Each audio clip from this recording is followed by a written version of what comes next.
Estás escuchando Milenio 3 por Aluka Nanica. Este relato figuraba en un raro volumen encuadernado en una extraña piel. Dudo bastante que haya más de media docena de estos ejemplares, porque cuando corrió la voz de cómo había encontrado la muerte su autor, muchos de los que poseían el libro lo quemaron enseguida. Yo hice lo mismo. Vamos a recordar esta noche cómo era ese relato. Por eso, ya que no pueden quemarlo por no tenerlo, lo mejor será que lo olviden después de oírlo. 1:10. Feliz año 2009, amigos.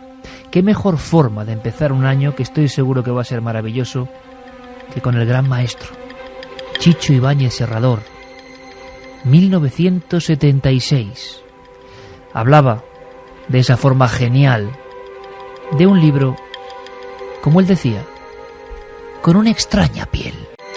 Eran las historias de medianoche, una especie de símil de sus popularísimas historias para no dormir que emitía Televisión Española y también la cadena SER. Chicho, que sobrecoge por su concepción futurista de la comunicación, hablaba de una historia que tenía que ver con la vejez, con la maldición, y también jugaba con el miedo de tantos millones de oyentes en la época, asegurando que en un libro de textura rugosa, de textura quizá demasiado humana, se escondía ese secreto. Era tan horrible el libro, las tapas, la encuadernación, su tacto, que, como habéis escuchado, amigos, no hubo más remedio que quemarlo. Quizá después de 32 años, 33 ya, podemos hacer como Chicho y decir que por lo menos esta primera hora de Milenio 3 2009 también puede intentar ser olvidada, eso sí, después de escucharla. Cuenta la leyenda, la historia, la verdad, que el célebre astrónomo Camille Flammarion, por cierto, que hizo un libro básico para la historia de los fenómenos extraños llamado Las Casas Encantadas, en algunas versiones Las Casas Malditas, director del Observatorio de París, se encontró en una recepción en la Ciudad de la Luz con una muchacha, con una condesa de belleza tibia y blanquecina, de una belleza que parecía ir despidiéndose de la vida. Tenía los hombros lisos, relucientes, y cuentan las crónicas que el gran Flammarion pasó su mano por esos omóplatos y dijo incluso: ¡qué maravilla de piel! Pasaron los años.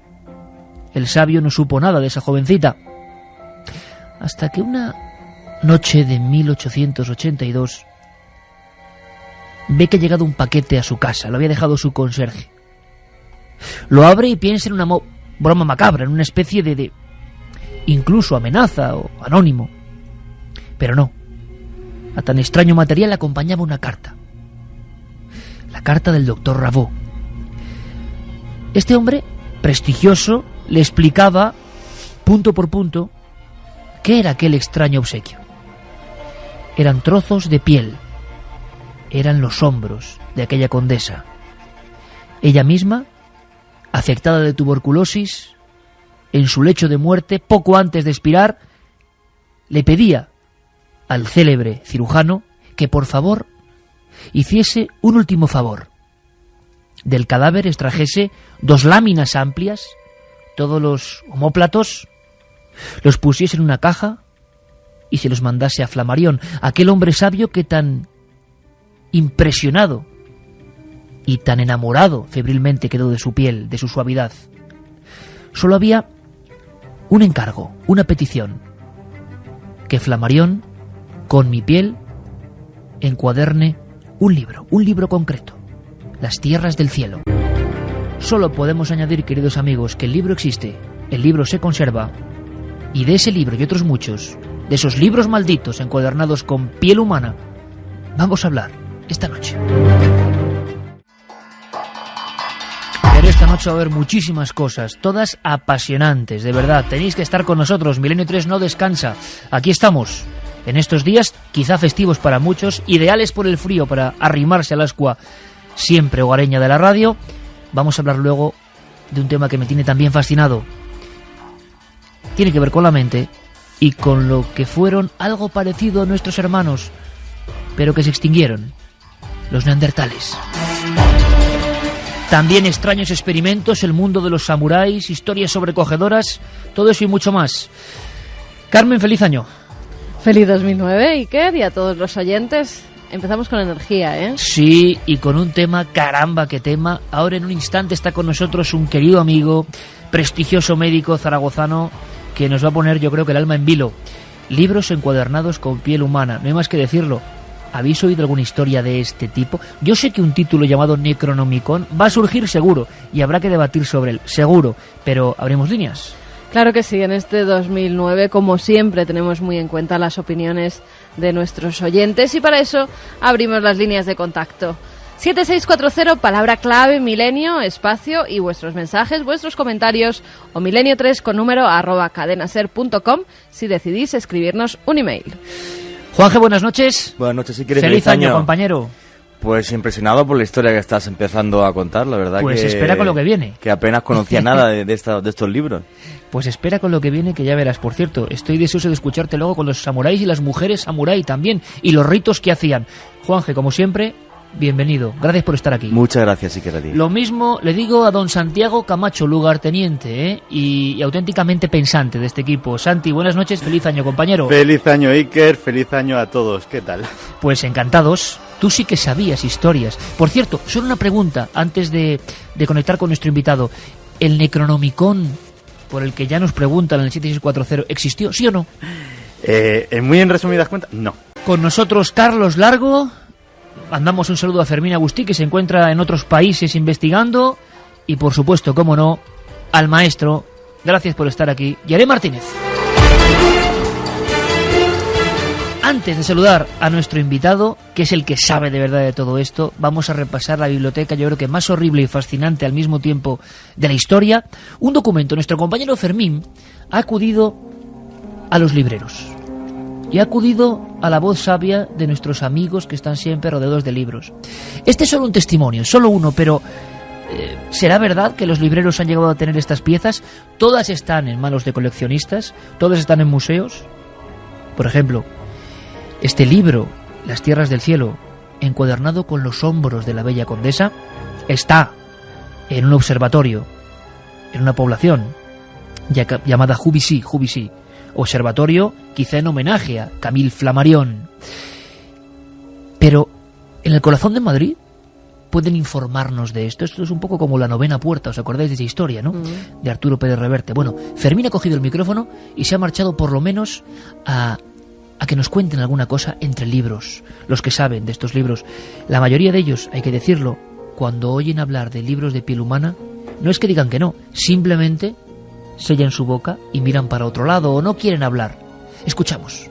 Nos hemos ido a la librería García Prieto de Madrid para que su dueño, José Antonio, nos enseñe libros encuadernados con piel animal y nos cuente la diferencia con los libros encuadernados con piel humana. No lo encontramos en librería, no lo podemos encontrar. Lo primero, que tampoco podríamos identificar la piel humana de la piel de un animal. Sería muy difícil, puesto que nosotros no tenemos ni microscopios ni nada para poder separar justamente estas clases de pieles. Nosotros sí tenemos pieles de animales. La prueba de ello que hay muchos tipos de pieles, son el tafilete, la dóngola, la molleta, el bosca, el piel de potro. Son muchos tipos de pieles que existen para encuadernar y para otros motivos también. ¿Tiene algunos libros que podamos ver que estén encuadernados con pieles de animales? Con pieles de animales sí, por supuesto, ¿por qué no? Bueno, pues aquí tenemos a la vista, vamos a ver una cosa. Aquí tenemos un manuscrito, esto está con piel de pergamino, ¿no? Que puede ser más bien de borrego. Esto el pergamino es porque está la piel natural, la piel no está trabajada hacia el color. Entonces, nosotros mismos, nuestra piel es blanca. Si nosotros cogemos y nos ponemos un tatuaje, la piel se convierte justamente en el color que queramos hacerle. Pues esto es exactamente igual. Las curticiones, cuando curten, en los potros, cuando están dándole, ellos curten y quitan el pelo y quedan al natural. Después no le da la tintada y se produce el color natural, que es este. El color beige de la piel. Como decía Chicho, este libro encuadernado en una extraña piel. El doctor Manuel Moros Peña es toda una institución. Ha hecho libros que de verdad yo creo que le dan un giro a toda la unión de la medicina, la antropología forense y el misterio. Doctor que ejerce su profesión en Zaragoza, escritor de múltiples artículos científicos en revistas nacionales e internacionales, nos dejó una joya, una auténtica joya, hablando de seres extraordinarios. También ha hablado y ha escrito del canibalismo, mil cosas, pero ahora nos ha sorprendido en la revista Más Allá con esta historia de Escrito en la piel. Doctor Moros Peña, amigo, buenas noches. Buenas noches, Iker, y feliz año a todos. Feliz año, desde luego, compañero, claro que sí, nos has dejado sobrecogidos, porque mucha gente, Manuel, puede pensar que lo que yo he contado, ni más ni menos con Camille Flammarion, uno de los padres de la investigación no solo astronómica, sino espiritista o de fenómenos extraños, le pasó esto con la condesa. Es que el libro existe, Manuel. El libro existió, bueno, realmente es muy difícil seguir la pista de estos libros, pero yo en lo que he investigado, pues hasta el año 1925, o sea, hace relativamente poco tiempo, estaba en el observatorio de UBC, donde estuvo la biblioteca personal de Flammarion. Incluso, bueno, este es un mundo, ¿no? El mundo de la bibliofilia, ¿no? De coleccionistas de libros, es un mundo, pues un poco lo que comentaba, ¿no? Del Club Duma, la Novena Puerta. Y entonces, por ejemplo, hay un libro muy curioso del año 55, de un escritor que se llama Walter Blumenthal. El libro es El asilo de los libreros, se llama, y bueno, ahí este escritor pues se preocupó él de mandar una carta a la viuda, bueno, la segunda mujer, realmente la que fue viuda de Flammarion, preguntándole, y efectivamente recibió pues una fotografía del libro y una carta certificando la autenticidad del hecho.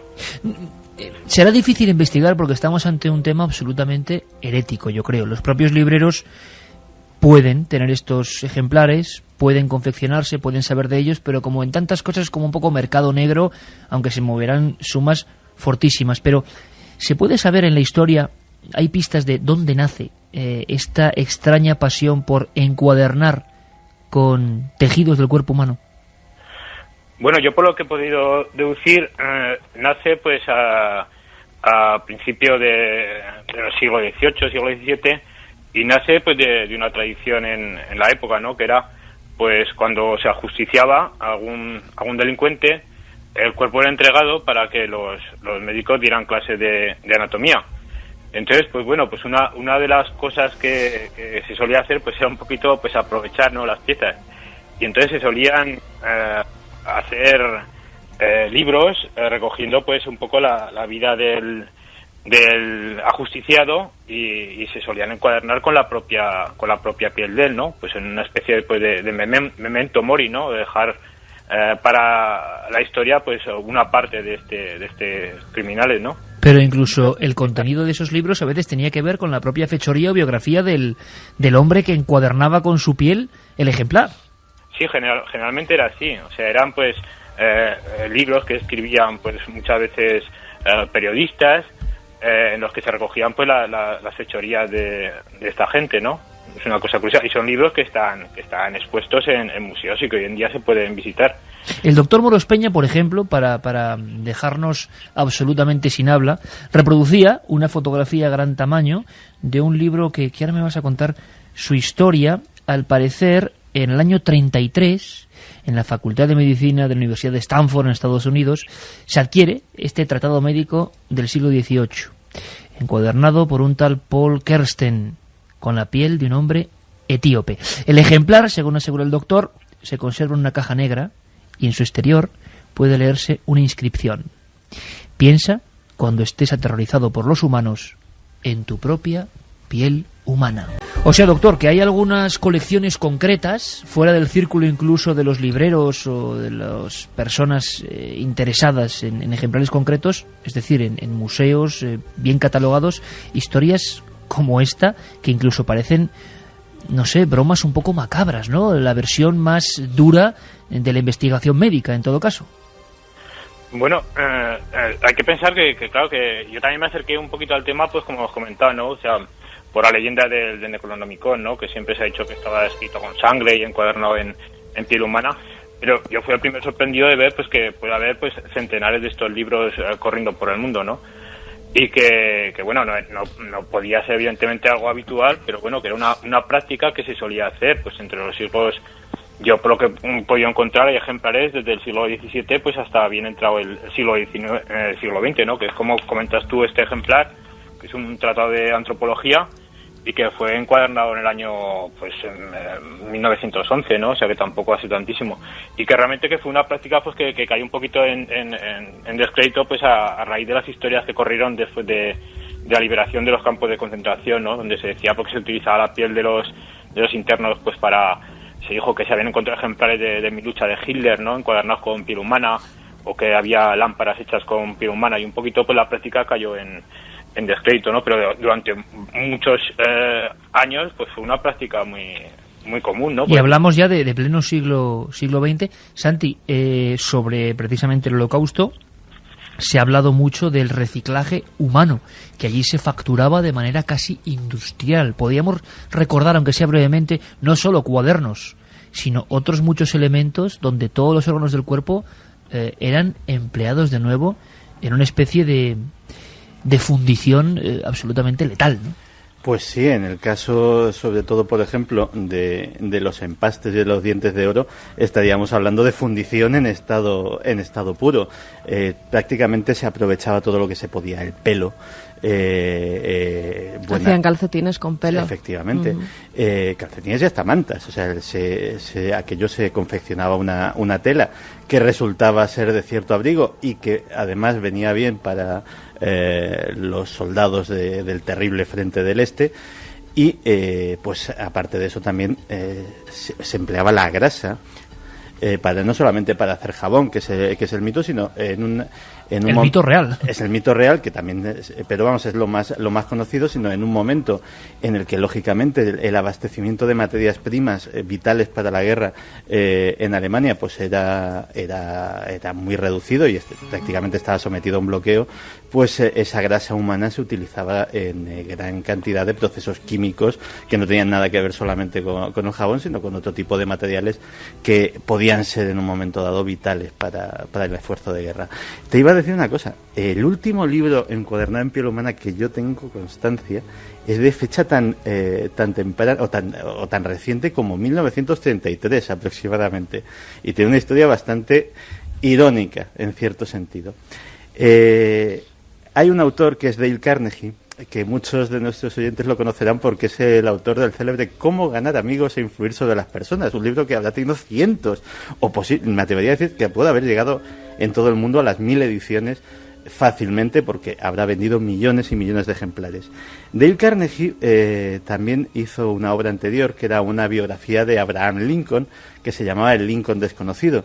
Y hay una serie de estos, y aquí viene la parte irónica, de estas biografías de Lincoln, que luchó contra la abolición de la esclavitud, que precisamente El Lincoln desconocido, esta franja con el título, aparecía en un rectángulo encuadernado en piel humana de un hombre de raza negra, precisamente. Que precisamente una biografía de Lincoln, que luchó por abolir la esclavitud en Estados Unidos, aparezca con un fragmento de piel humana de un hombre de color en la tapa de una biografía suya, pues tiene su cierto punto de humor negro, ¿no? Nunca mejor dicho. Carmen, una cosa que te ha impresionado mucho leyendo los escritos del doctor Moros Peña es que incluso hay libros, al parecer, encuadernados con piel de mujer. Sí, había un libro que era un tratado de ginecología que estaba encuadernado con la piel de una mujer, pero con la parte delantera, o sea, con el pecho, que incluía además el pezón. Se pudo comprobar que era precisamente eso, después de ser encurtida esa piel, porque todavía mostraba como si fuera un botón en medio de ese libro el pezón de la mujer que había fallecido en un hospital después de dar a luz. Doctor, esto realmente es un mundo un poco oscuro. ¿Por qué se hacía? Es decir, aparte del homenaje a los reos, que sería una parte, por ejemplo, encuadernar con piel de mujer, ¿qué sentido podía tener? ¿Era una cosa que se guardaban los propios médicos a nivel de fetiche? ¿Se quería demostrar algo? ¿Era un objeto casi de simbología erótica? ¿Qué has podido descubrir? Bueno, en el caso de esta clase de libros eróticos, pues junta un poco pues dos filias muy poderosas, ¿no? Que sería pues el amor hacia los libros y el fetichismo propio pues de poseer un libro erótico encuadernado con la piel de una mujer, que como muy bien dice Carmen, se utilizaba la piel de los pechos, ¿no? Con los pezones formando una protuberancia característica tanto en la tapa anterior como en la posterior, ¿no? Y entonces esto puede parecer un poco cosa, pues eso, ¿no? Decimos de ciencia ficción, ¿no? O de asesinos en serie, ¿no? Pero bueno, yo he encontrado a los hermanos Goncourt, por ejemplo, que eran unos escritores muy famosos, sacaron un libro de memorias que llamaron Memorias de la vida literaria en el año 1888, y ahí contaban, por ejemplo, que en 1866, pues varios médicos residentes del hospital de Clamart en París fueron despedidos precisamente por vender la piel de mujeres que fallecían en el hospital, ¿no? A un famoso editor de libros eróticos, que era Isidore Lisset, ¿no? Y bueno, podemos imaginar qué clase de libros, ¿no? Lisset, por ejemplo, decía pues que había encuadernado un ejemplar de la octava edición de Justine, de Marqués de Sade, con esta clase de envoltura, ¿no? Y que era una cosa pues que se valoraba mucho, lógicamente, ¿no? Claro, alcanzarían grandísimas sumas en ese mercado, ¿no? Ese mercado que resulta como un poco lejano para el común de los mortales, que es fascinante, libros de demonología, libros porque tú, además, en tu indagación, que nos ha dejado, repito, sorprendidos, has comprobado que, evidentemente, la tradición de todo esto surge con los libros malditos. Es decir, no pueden ser libros, aunque los hay, de ámbitos limpios, ¿no? Aunque los hay, tratados médicos y demás, sino que toda esta historia de los libros con resto humano, puede ser también tintura de sangre, empiezan con libros de brujería y magia negra, que digamos es el inicio más lógico dentro de la antropología del misterio, ¿no? La gente que quiere hacer daño y que confiere al propio libro un valor que va más allá del objeto de lectura, ¿no? Claro, lógicamente siempre, pues en magia negra siempre se han utilizado restos humanos, ¿no? Pues es un intento, pues, de ofrecer, pues, al maligno, al espíritu de lo que se trate, pues, algo propio del ser humano, ¿no? Y que más propio, pues, que la sangre o la piel, ¿no? En este caso.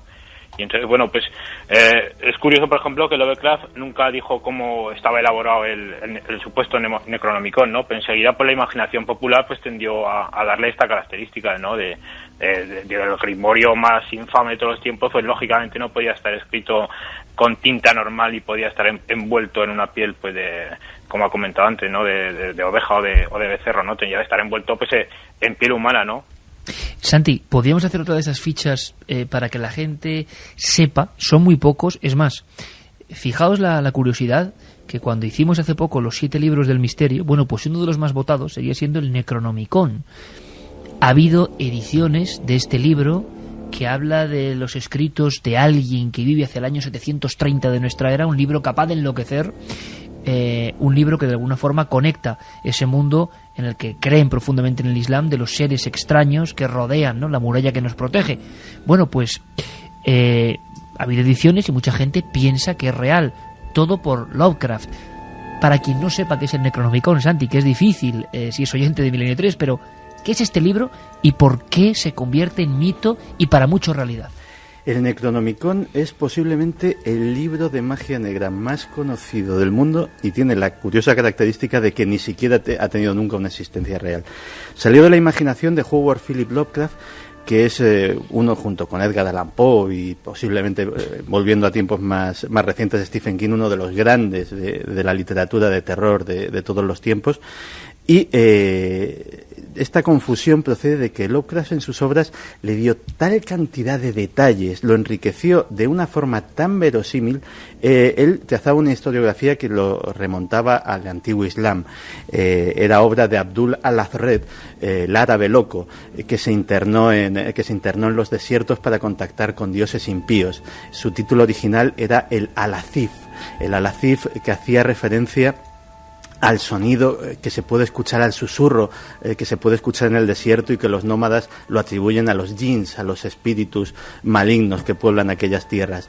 Pues ese Al-Azif fue traducido después todo según los detalles que da Lovecraft, fue traducido al griego, más tarde al latín, y incluso da datos de en qué bibliotecas, en la biblioteca de la Universidad de Miskatonic, en Arkham, Massachusetts, en la biblioteca del Museo Británico, en los archivos vaticanos, ahí va localizando incluso en qué lengua, el de tal sitio en latín, el de tal sitio en griego, va dando tal cantidad de detalles e incluso citando en sus relatos determinados pasajes, entre comillas, literales de este Necronomicon, que la gente lo dio por bueno y lo dio por hecho. Y efectivamente, en esas bibliotecas donde Lovecraft localizaba el libro, a día de hoy se siguen recibiendo multitud de consultas y multitud de peticiones para consultar una obra que precisamente, según esos pasajes literarios, aseguraba la maldición y la locura a todo el que abriera sus tapas. Pero pues eso mira, sí. Una cosita, Iker. Víctor, desde Asturias, precisamente estábamos hablando del Necronomicon, nos dice que en el archivo de la Biblioteca General de la Universidad de California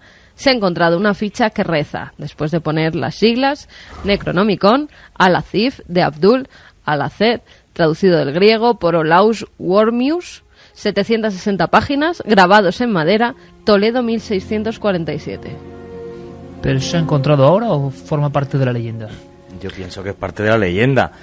Pues no lo sé, aquí nos da todo lo que son, como si tú vas a la Biblioteca Nacional, sabéis que tiene unos identificativos, sí. BL, 430, A47, B. Yo pienso que alguien se lo puede inventar perfectamente. Yo la historia que conocía en Necronomicon es exactamente la misma que ha contado Santi Camacho, y jamás de los jamases, no solamente es que no se haya encontrado ninguno físicamente, sino es que toda la historia de este árabe y tal es todo absolutamente falso. Lo que pasa que Lovecraft lo cuenta tan sumamente bien, como curiosidad, los que hemos estado, por ejemplo, por la zona de Turquía, en Capadocia, hay gente que se piensa que se va a encontrar allí los monstruos de Chulchu, y que es una de las obras que él comenta, ¿no? Porque pone la escenografía allí. O sea, Lovecraft fue un gran genio, pues como Chuchi Bañez Serrador, ¿no? Y contaba las cosas también que hacía que la gente se las llegara a creer, y fíjate, hace muchísimo tiempo que falleció y la gente se lo sigue creyendo, pero no creo que jamás existiera. Fíjate, si Lovecraft además era hábil entretejiendo mito y realidad, que por ejemplo, efectivamente, él citaba que el traductor era Olaus Wormius, que es un personaje real.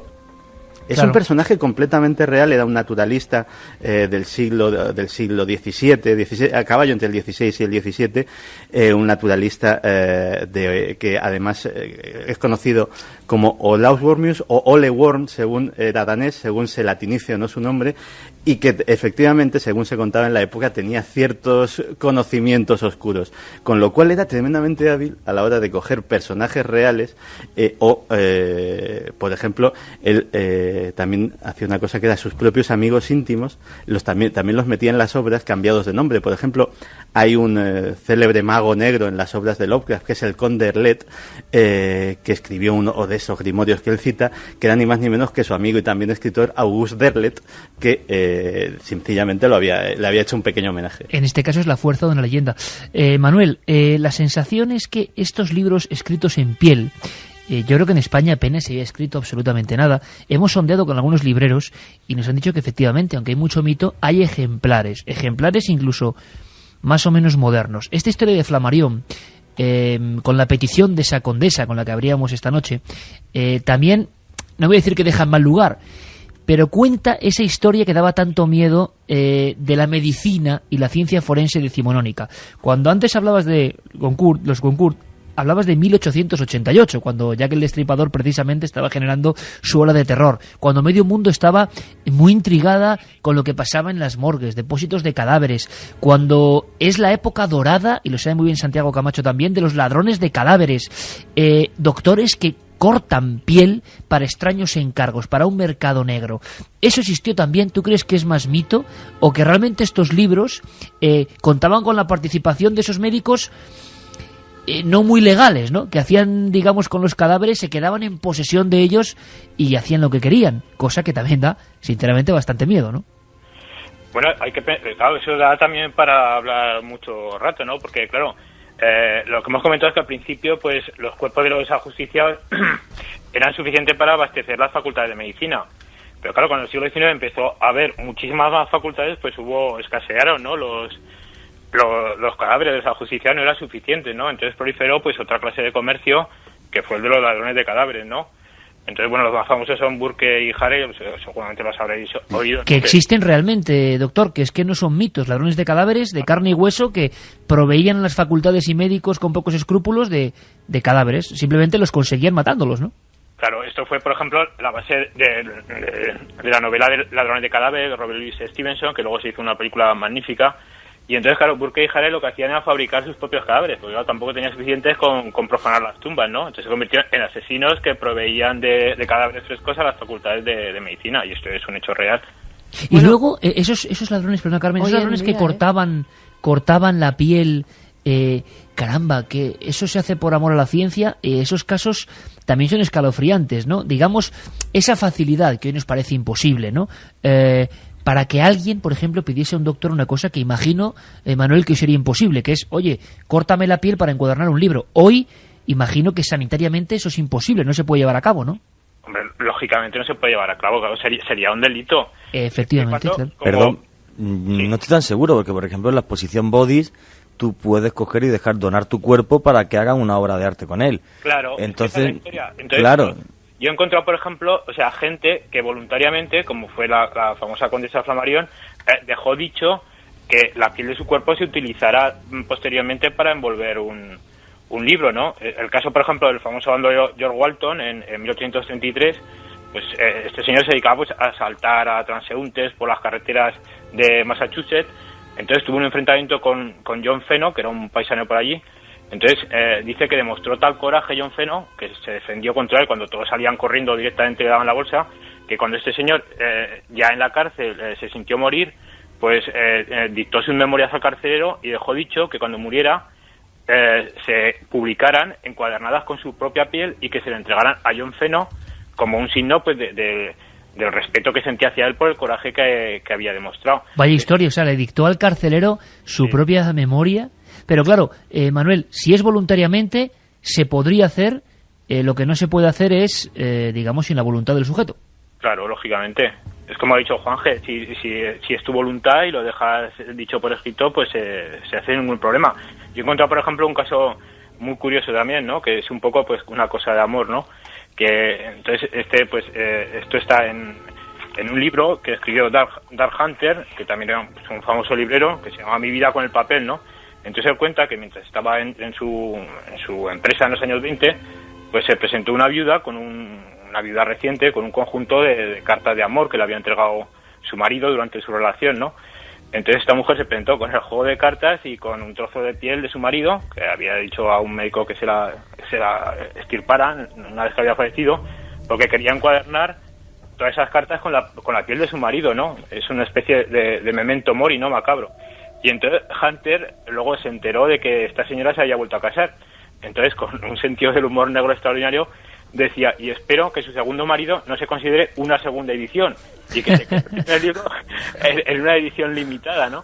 Caramba. Carmen, ¿queréis comentar algo? Sí, respecto a lo que dice esas cartas, en otro caso, un poeta ruso encuadernó algunos de los poemas en su propia pierna. Le había sido amputada tras un accidente de caza y para dárselo como un presente de amor a una dama enamorada, pues al amputarle la pierna dijo que esa pierna que quitaran la piel, y después hizo las tapas del libro con los poemas que le mandó a su amada. ¿Me indicabas algo, Carmen, de que todavía hoy en día había algún tipo de trifulca con médicos y con piel y con libros? Trifulca no, están las investigaciones hechas y ellos pueden tener penas de cárcel, libros no.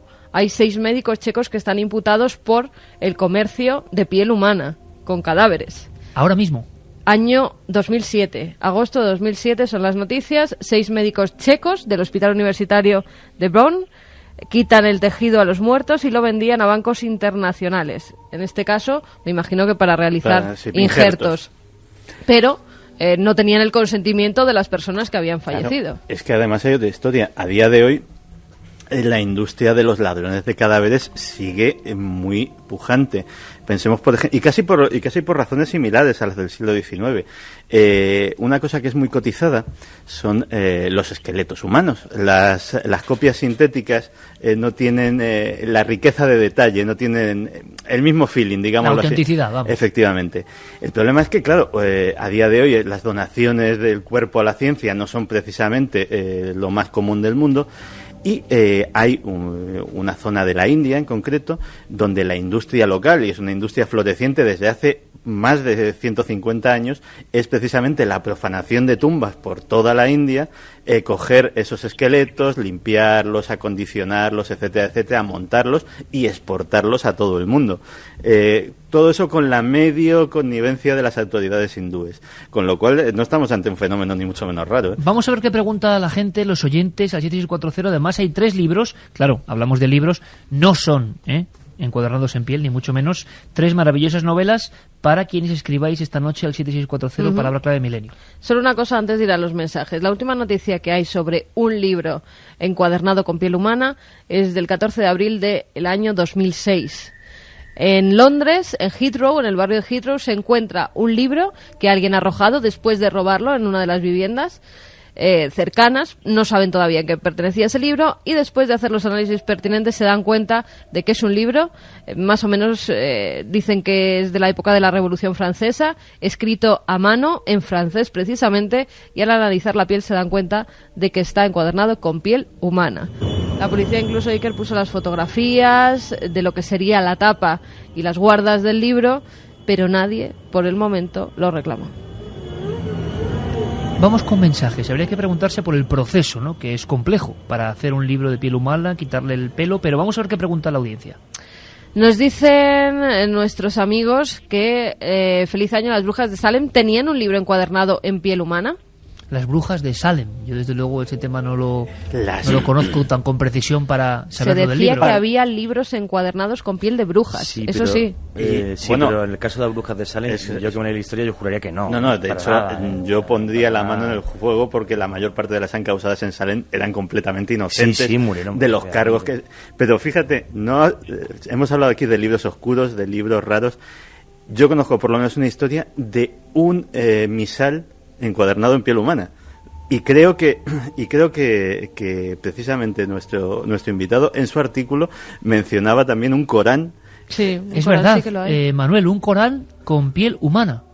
Bueno, sí, pero es lo que estaba comentando antes, ¿no? O sea, esa fue la voluntad del dueño del libro, que era un líder árabe, y entonces dejó dicho en su lecho de muerte pues que quería que su Corán, que había estado con él toda su vida, pues quedara encuadernado con su piel humana, y fue adquirido por la Universidad de Cleveland. Caramba, un hombre con mucha fe, sí. Y que quiso. ¿Y el tema del misal, Santi? Pues hay un misal creo que es francés también del siglo XIX, efectivamente encuadernado en piel humana, cuya historia no conozco aparte del detalle precisamente del material con que está encuadernado. Vamos con más mensajes. He oído que parece ser que Lovecraft metió varias fichas con los datos del Necronomicon en los archivos de importantes bibliotecas americanas. ¿Lo ha comentado Santi? Abel dice que esas fichas en bibliotecas son falsas porque es latinizar como apellido la palabra inglesa worm, gusano, algo muy típico de este escritor, de Lovecraft. Bueno, hay una cosa que se me ha olvidado mencionar. La pericia de Lovecraft a la hora incluso de falsificar cosas era tal que también mucha gente cree que la Universidad de Miskatonic en Arkham, Massachusetts, que la acabo de citar antes, existe. No hay tal universidad. Y mucha suena gente, fenomenal. Y mucha gente va allí, y que el pueblo sí que existe, va al pueblo y dice, ¿y la universidad? Y incluso gente que ha hecho una auténtica peregrinación, amantes de la obra de Lovecraft, y se encuentran con la terrible decepción de que el bueno de Howard Phillips les ha tomado el pelo. Juanra desde Valencia nos dice que tiene un libro de 1723 llamado La vida de San Joaquín, que cree que es de piel, con lo que parece ser un extraño tatuaje tribal en la parte trasera. Tatuaje, madre mía. Anda, que sí es de humano.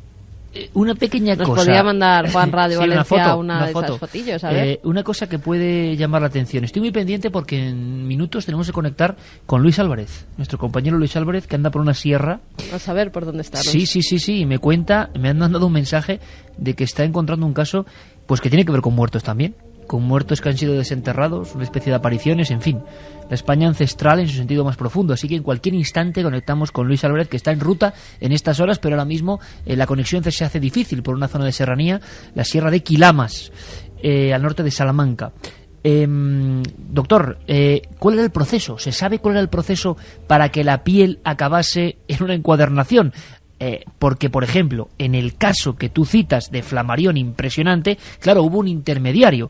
No solo el médico cortó esos rectángulos de piel de los hombros de esta infortunada condesa que tenía tuberculosis, sino que, al parecer, el propio Flammarion, el propio astrónomo, sabio, persona importante, a la que uno pues no se imagina, ¿no?, llevando esa caja con piel, pero la llevó a Engel, que era un encuadernador bastante célebre al parecer, y ese encuadernador, con ciertos procesos, acabó formando las tapas de ese libro. Es decir, luego estaban estos viejos oficios extraños que casi ni existirán, de encurtidores y demás. Si existen, les mandamos un fortísimo abrazo. Desde luego, artesanos del libro, que también imagino que tenían que emplear esa piel, porque no debe ser fácil, ¿no?, la piel humana, eliminarla de vello y convertirla en una superficie para un libro, ¿no? Bueno, realmente el proceso es el mismo que con la piel de cualquier animal. La piel, bueno, claro, depende, claro, de la clase de piel de la persona, ¿no? Porque la piel en el ser humano pues difiere mucho de un otro. Uno puede ser una piel muy suave, otro puede ser una piel muy áspera, ¿no? Pero bueno, el proceso es el mismo, ¿no? Holbrook Jackson, que también era un famoso bibliófilo, cuenta que la piel humana, pues una vez que se le ha desprendido el pelo, se debía colocar en una solución daba él la fórmula, ¿no? Decía que era de alumbre, vitriolo romano y sal común. Secarla a la sombra y luego curtirse siguiendo el procedimiento habitual. Entonces, el proceso de curtir una piel para convertirla en cuero de dos tipos. Puede ser vegetal con taninos, que es una sustancia que saca de la corteza de algunos árboles, o con cromo, que es un mineral. Pero, en principio, el proceso es exactamente el mismo que con cualquier otro animal. Nos dicen también que se llama Vicente, que nos escribe que sí existe el Necronomicon. ¿Ves? Que lo vio, la leyenda es inmortal. Espera, que lo vio en la sección de libros de unos grandes almacenes muy conocidos, que lo tuvo en la mano para comprarlo, pero que le dio mucho yuyu y que finalmente pues no lo adquirió. Pero ahí estaba en la sección de esoterismo el Necronomicon. Claro, editorial EDAF, precisamente. Uy, lo que iba a decir. Si me permitís, Manuel, la polémica en Necronomicon, y una cosa que igual Santi la sabe, pero si no le va a gustar mucho. El propio nombre del autor, es decir, Abdul al-Arred, es una broma de Lovecraft ya en principio, ¿no? Porque al-Arred, eso es una derivación árabe, como lo queréis decir, de All Had Read, es decir, del inglés, era Abdul, el que todo lo ha leído. Uh-huh. Es decir, ya el propio nombre del autor ya es una broma, ¿no? Desde el principio. O sea, este Lovecraft era tremendo, ¿no? Su mente ingeniaba cosas que hasta dónde han llegado. Esa es también la inmortalidad de un hombre, ¿no? En la sección de esoterismo, claro, se encuentra cada cosa, pero avispadas editoriales, lo digo con todo el cariño, no solo EDAF, sino otras muchas. Sí, hay más de una recreación. Han sacado el Necronomicon. ¿Y qué demonios se cuenta ahí, Santi, si el libro real no existe? Pues realmente son recreaciones de lo que se deduce de la obra de Lovecraft y de lo que se llama el círculo de Lovecraft, porque digamos que la mitología que creó Lovecraft de los mitos de Tulu, otra serie de autores, amigos e incluso contemporáneos que no han llegado ni siquiera a conocer en persona al propio Lovecraft, la han ido continuando y la han ido enriqueciendo con su propia obra. Leyendo todo este corpus de ficción se puede desde luego deducir un contenido bastante aproximado de lo que sería el Necronomicon, y hay autores que efectivamente han recreado de alguna forma ese Necronomicon ficticio, que no deja de ser más que, digámoslo así, una obra para fans de la literatura de Lovecraft. Que ha habido un boom respecto a Necronomicones falsos que han salido ahora mucho por los juegos de rol, porque hay muchísimos juegos de rol que se basaban en la mitología de Lovecraft. Entonces, eso hizo que hubiera una gran demanda de Necronomicones y de toda una serie de obras que son, auténticamente escritas, pero falsas en cuanto a su origen. Tú jugabas, ¿no? Claro. Yo es que tengo también familiares, efectivamente, y entonces era por eso, básicamente. Nos dicen también que conocía a Martin Bormann en 1972 y que su casa estaba llena de objetos con piel humana. Pero Martin Bormann se refiere a Martin Bormann. Se referirá... bueno, nosotros tenemos el número de teléfono, así que si quiere hablar con nosotros, que nos lo cuente. Hay una cosa con respecto a los nazis que sí se me ha olvidado decir. Sí se encontraron colecciones no encuadernadas en piel humana, curiosamente, pero encuadernadas de libros hechos en piel humana con tatuajes. No se sabe si era con propósito antropológico o con qué, pero efectivamente de los ejecutados que tenían algún tatuaje, algún signo distintivo, eso se recortaba, esa piel se curtía para preservarla y si se encontraba... La zorra de Buchenwald. Iba a decir exactamente el Secosh, ¿no? Claro. Y no es el único caso. Que se encargaba de eso, de buscar los tatuajes entre los judíos que estaban en los campos de concentración para hacer precisamente no solo encuadernaciones de libros, sino también álbumes que regalaba a los principales generales nazis, a los que por ejemplo iba a cenar y le llevaba ese detalle, o lámparas.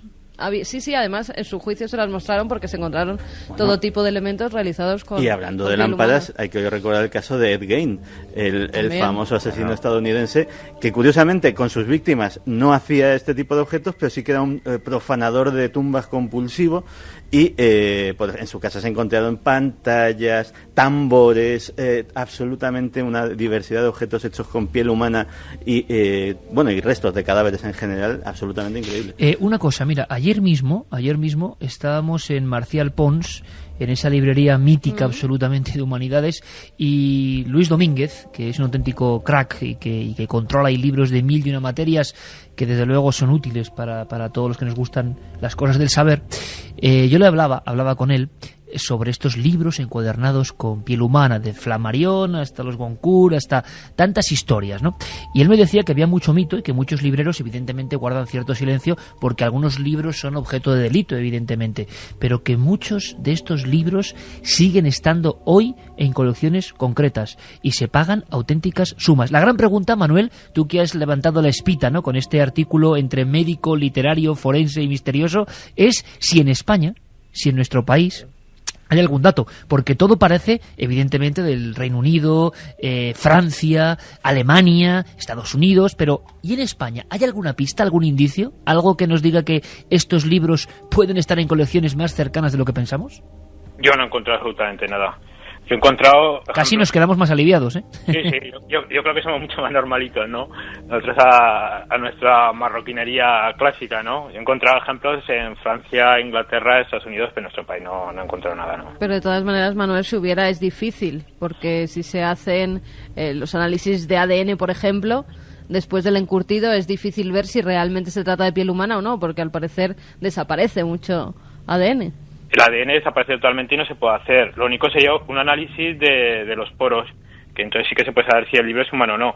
Pero claro, si no existe ninguna nota como es lo habitual, o sea, lo habitual es que el propio encuadernador o el escritor dejara una nota diciendo que estaba hecho con piel humana, como es el caso del libro Flammarion, ¿no? Pero si no hay ninguna nota, realmente al tacto es imposible diferenciar de la piel de ningún otro animal. En fin, extraña historia, extraño mundo oscuro, pero a la vez fascinante, que une un poco casi las morgues con lo editorial, reciclaje humano, libros. Nacen algunos de la leyenda como el Necronomicon, pero otros, como este caso de Flammarion y tantos otros, por ejemplo, de Reos, se convirtieron en verdad literaria y dramática. Nos quedamos con la imagen de ese preso a punto de morir a través de la reja, dictándole a su carcelero sus memorias y dictando que se encuadernan en piel, por ejemplo, para regalárselo a alguien que le hizo frente a un hombre valeroso. Toda esta historia, hay que decirlo, el honor de haber rescatado este misterio, que es lo bonito, ¿no? Cuando parece que todos los misterios pueden redundar en lo mismo, de repente, ¡pum!, sale un nuevo dato. Y lleva mucho tiempo haciéndolo. El doctor Manuel Moros Peña. De verdad, Manuel, muchas gracias, te vemos pronto y un abrazo grandísimo, ¡feliz año! Un abrazo muy fuerte para vosotros, feliz año.